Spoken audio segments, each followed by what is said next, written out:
मंगलदास बांदल यांना ईडीकडून पुण्यात अटक करण्यात आली आहे। काल दिवसभर चौकशीनंतर रात्री उशिरा अटक करण्यात आली आहे।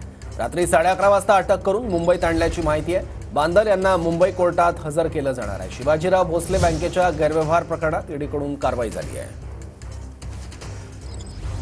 याबद्दल आणखी माहिती घेऊ आपले प्रतिनिधी प्रदीप कापसे आता आपल्यासोबत आहे। प्रदीप, आणखी तपशील याबद्दल।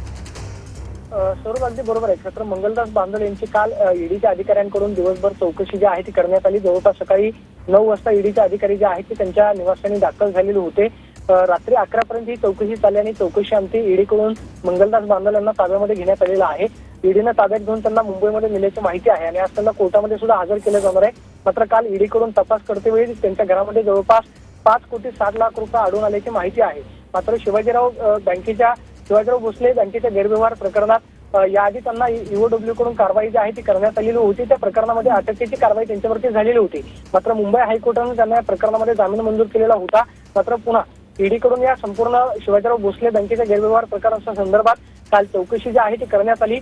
जवळपास 8 ते 10 तास काल ईडीच्या अधिकाऱ्यांकडून मंगलदास बांदल यांची चौकशी जी आहे ती करण्यात आलेली आहे आणि काल त्यांच्या घरामध्ये 5,60,00,000 रुपयांची रक्कम जी आहे ती आढळून आली। त्याचबरोबर 5 आलिशान गाड्या, इतर काही मुद्देमाल जो आहे तो सुद्धा ईडीच्या अधिकाऱ्यांनी ताब्यामध्ये घेतलेला आहे। मात्र या बँकेच्या गैरव्यवहार प्रकरणामध्ये ईडीकडून काय कारवाई केली जाते पाहणं महत्त्वाचं असणार आहे। मात्र काल त्यांना अटक करण्यात आली। बरोबर, धन्यवाद प्रदीप या अपडेट्स बद्दल।